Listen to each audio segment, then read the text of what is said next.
The Real Goodfellas. The Mysterious Fate of Tommy DeSimone. Goodfellas buried Tommy DeVito in a closed coffin. The real Tommy D came to a more crushing end. Tony Sokol. April 7, 2015. Spoiler alert. This article is all about endings, but it still has no finish. In Martin Scorsese's classic gangster film Goodfellas, Tommy DeVito, played by Joe Pesci, gets whacked by John Gotti's family in retribution for killing made man Billy Batts, played by Frank Vincent. Robert De Niro's character Jimmy the Gent Conway gets the news in a phone booth which he pummels in a fit of rage. Scorsese got his dope from Henry Hill, who ratted out his friends to the feds and told all in a best-selling book called Wise Guy.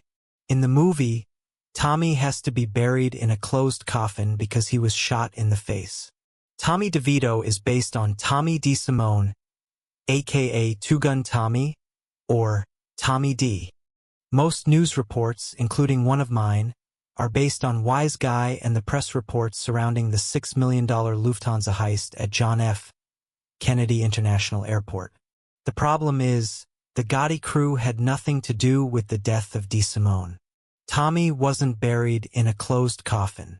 He was never buried at all. His body was never found. Den of Geek followed a lead that could shake what we know about the wise guys of Wise Guy as much as any phone booth.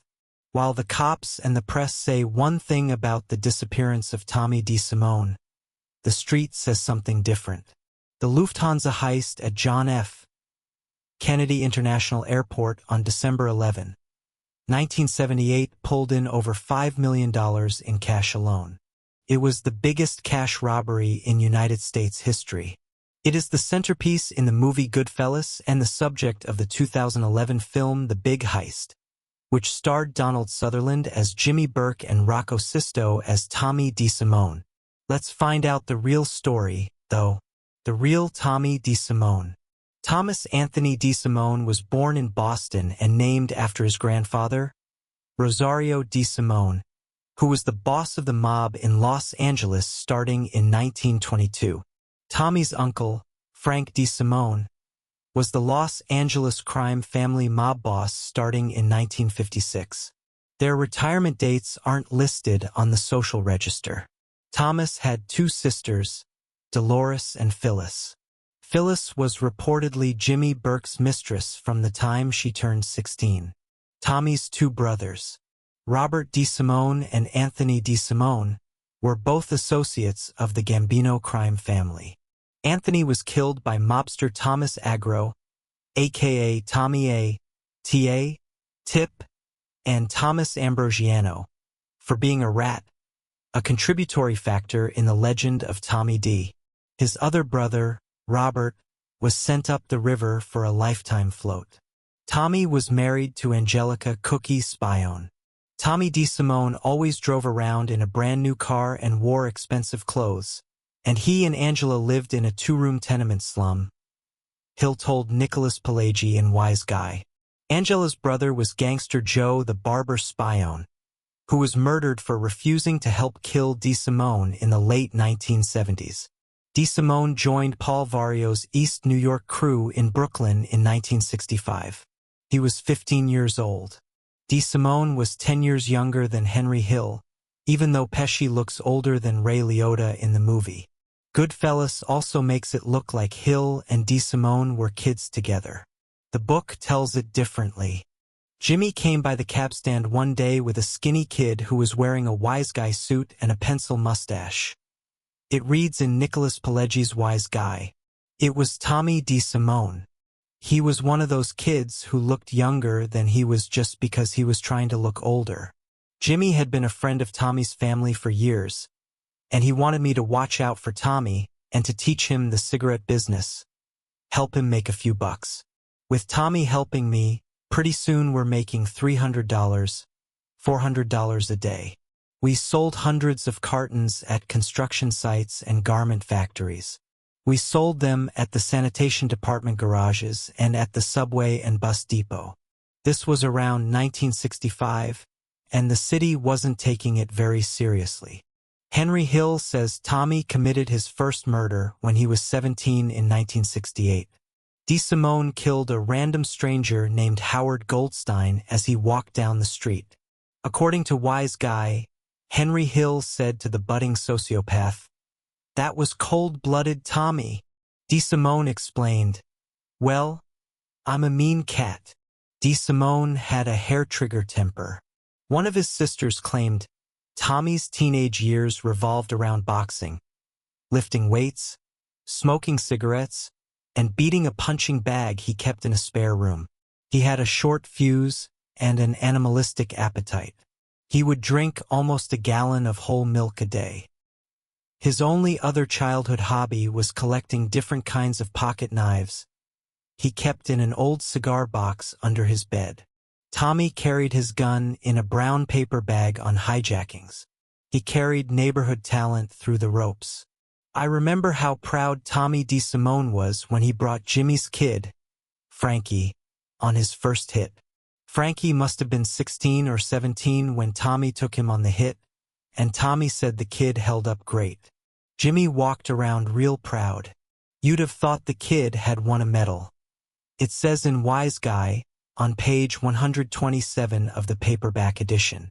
Pileggi quotes Hill going through a full rap sheet on Tommy D. Hill fingered Tommy in hijackings, robberies, blackmail, explosives, insurance fraud, and murder, something Tommy did like he was wired that way. For one job, Tommy was supposed to lean on a warehouse foreman named Stanley Diamond, but DeSimone wound up killing him. Hill said DeSimone strangled Dominic Remo Cersani, pretty much because Jimmy Burke told him to.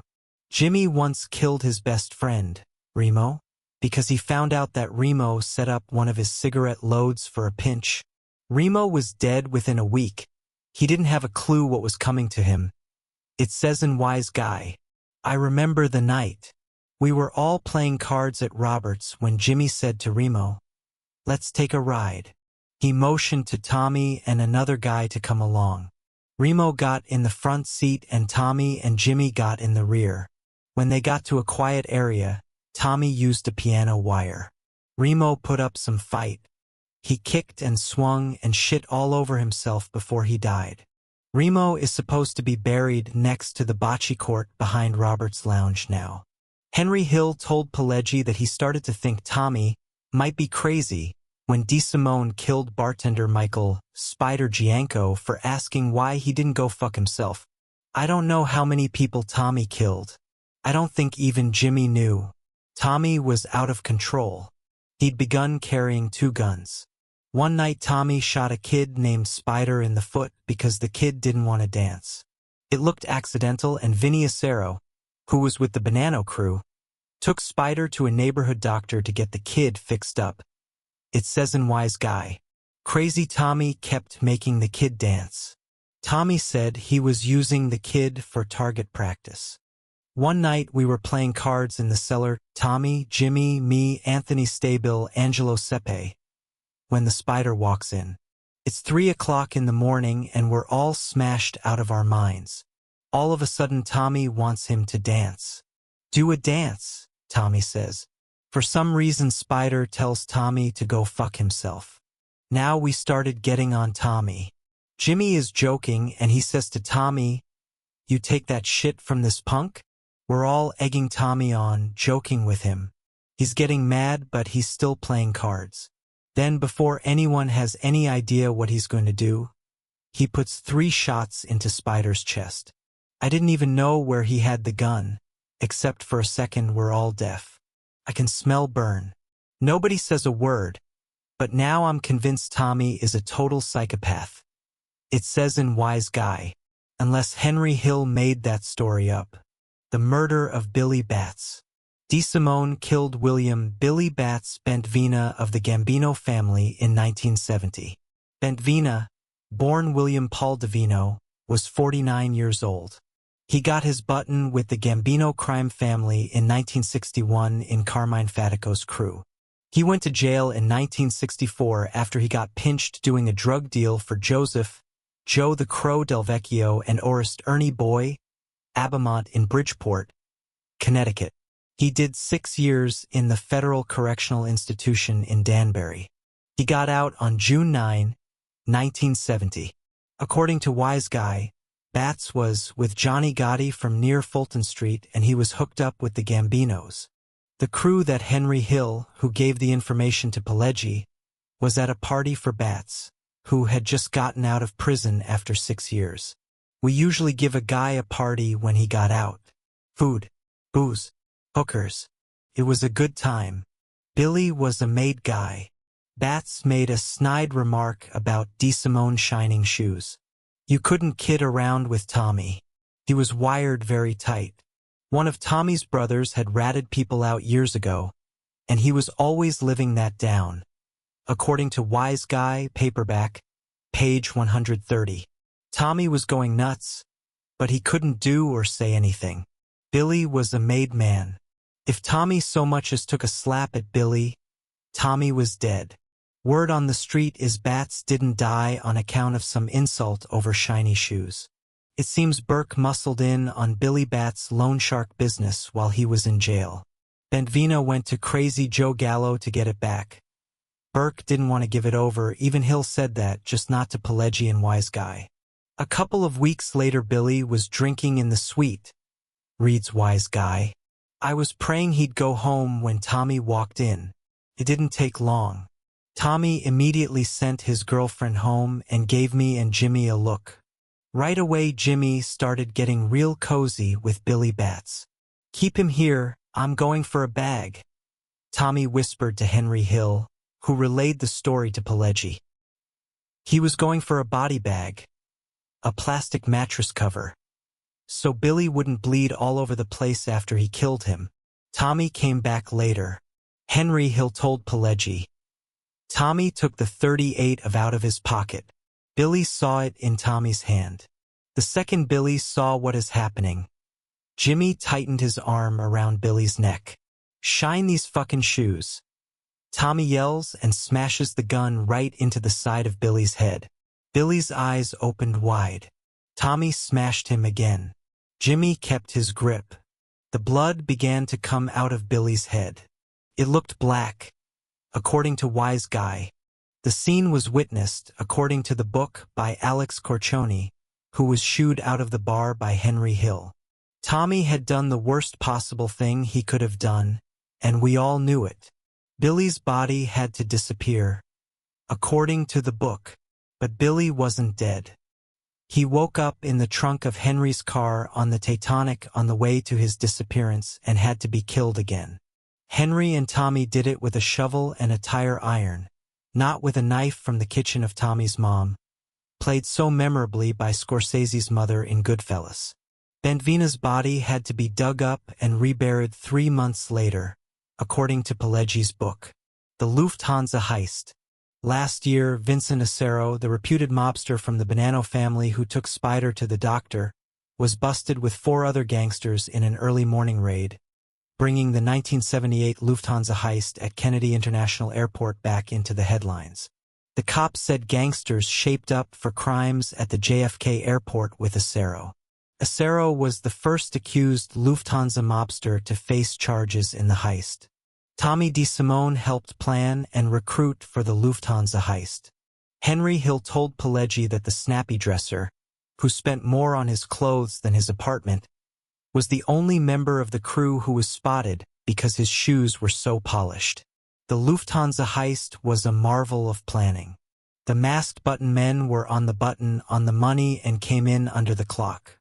On Monday, December 11, 1978 at 3:12 in the morning, a Lufthansa security guard patrolling the cargo terminal's parking area spotted a black Ford Econoline van pulling into a garage bay near the vault loading platform, Wise Guy reads. The guard Kerry Whalen talked toward the van to see what was up. As he approached, he was suddenly hit across the forehead with the barrel of a .45 automatic. The gunman ordered the employees to remain where they were and not to call the police until 4:30 a.m. It was then 4:16, according to the cafeteria wall clock. Exactly 14 minutes later, the Port Authority police received their first call. $5 million in cash and $875,000 in jewels were gone. The single most successful cash robbery in the nation's history had taken exactly 64 minutes. DeSimone was also part of the cleanup. Wise Guy says DeSimone did the job on Pernell Stacks Edwards for forgetting to ditch the truck from the Lufthansa heist. At least 16 members of the original Lufthansa crew were reported missing or turned up dead. The preemptive response to a federal crackdown caused further collateral damage. Teresa Ferrara, DeSimone's Gamera, was found murdered. Her body had been dismembered. About a week before Christmas in 1979, DeSimone was summoned to get his button. Henry Hill recounted, "We had heard that Bruno Facciolo and Peter Vario were going to vouch for him. They were supposed to pick him up and drive him to where they were having the little ceremony. But when Jimmy called and asked if he had seen his godmother yet, Tommy's mother said it was snowing so much it had been called off," according to Wise Guy. The next day Jimmy called again. "I saw him in the booth. He listened, and then I saw him raise his hand and jam the phone down on the hook with all his strength. The whole phone booth shook. I never saw him like that. I never saw much anger. I was scared." It reads in Wise Guy. He says that they just whacked Tommy. Wise Guy recounts. "Jimmy's crying. He said they whacked Tommy. The Gotti crew. They whacked Tommy. It was over Tommy having killed Billy Batts and a guy named Foxy. Ronald Foxy Giroth was part of John Gotti's Bergen Hunt and Fish Club crew in Ozone Park, Queens. DeSimone was dating Giroth's sister. After they broke up, Giroth heard Tommy assaulted her and Giroth threatened to kill DeSimone. DeSimone reputedly shot Giroth 3 times in the face at point-blank range with a .38 caliber. The final fate of Tommy DeSimone. According to the papers, Wise Guy and Goodfellas, Tommy DeSimone was probably whacked for killing Billy Batts Bentvina during his welcome home party, but it looks like he was part of the Lufthansa curse. According to street stories that I heard, Tommy DeSimone was cut in half with a chainsaw and dumped into the Atlantic Ocean after the Lufthansa heist. But a new source casts further shadows on the hearsay evidence. A former Gambino family associate, now a victim's advocate, reached out to Den of Geek for an exclusive inside take on whatever happened to Tommy DeSimone. Greg Bucceroni was a self-proclaimed, young violent street criminal from Philadelphia, who associated with a variety of adult criminal types including Jimmy Burke. He grew up in South Philly. His uncle was former ranked heavyweight boxer Dan Butcher Boy Bucceroni, active from 1947 to 1954. 147, 31 by knockout, and lost 6. Knocked out twice. Who collected debts for local gangsters. My Uncle Dan was well known amongst the local Goodfellas, which opened the door for special treatment by Philly mobsters Angelo Bruno, Harry Riccobene, and others, said Bucceroni. By 1975, Bucceroni was running errands for Riccobene's loan sharking and bookmaking operations in South Philly. His association grew into a variety of criminal acts associated with human trafficking, loan sharking, bookmaking, grand theft auto, burglary, petty thefts, and vandalism, Bucceroni said. Bucceroni's association with the Gambino family started when Riccobene introduced him to Gambino mob associate Fat Chucky Smith in the late 1970s. Smith operated mob-front pornography establishments throughout Philadelphia, New Jersey, and New York City, along with fellow Gambino mobsters Tony Trombetta, Richie Basciano, and Robert D.B. DiBernardo, Richie Kuklinski, Roy DeMeo, and others, along with Lucchese mob associates Jimmy Burke, Tommy DeSimone, and Henry Hill, who collaborated in trafficking stolen property, illegal drugs, and guns throughout the Delaware Valley area, said Bucceroni. By the 1980s, I slowly developed into a young violent mob associate with the Gambino crime family's illegal pornography establishments headed by Robert D.B. DiBernardo, Bucceroni said. Bucceroni met Jimmy Burke back in 1978, though Harry Riccobene Tommy DeSimone disappeared in 1979. Press reports said the job was done by the crew of future Gambino boss John Gotti, then captain of the Bergen Hunt and Fish Club crew. Bucceroni said that the reports of Tommy DeSimone being murdered by John Gotti are wrong. Bucceroni said Jimmy the Gent was behind it. DeSimone actually was murdered by Jimmy Burke at Burke's home back in 1979, while Burke was covering his tracks regarding the Lufthansa heist in addition to John Gotti's investigating what Burke's and DeSimone's involvement was in the murder of Billy Batts. Bucceroni said.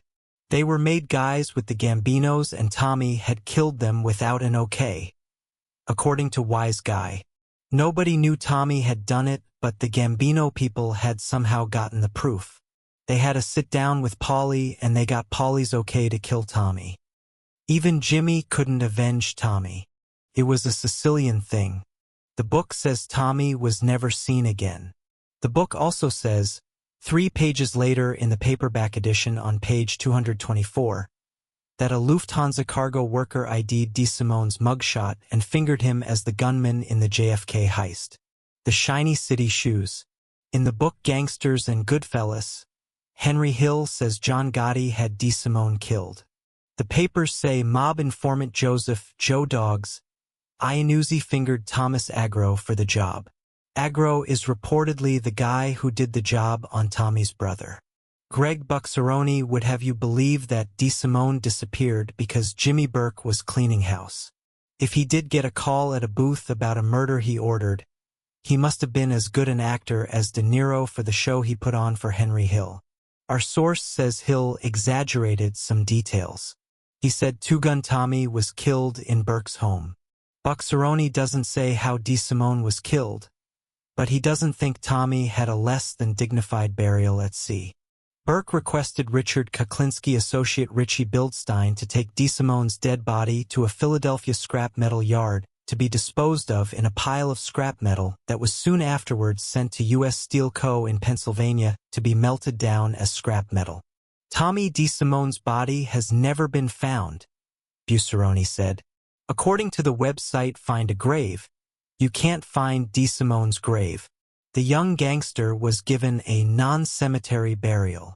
Where was DeSimone's body buried, if not in a cemetery? Bucceroni believes he saw it during a 1979 meeting in a mob-front scrap metal yard in the Kensington section of Philadelphia. Eyewitness Gambino mob associate Richard Bildstein disposed of a dead body in a crushed automobile and placed the crushed vehicle into a large scrap metal pile awaiting shipment to U.S. Steel Company to be sold as scrap metal after Bildstein returned from Queens, New York after meeting with mob associates Richard Kuklinski and Jimmy Burke, Bucceroni said.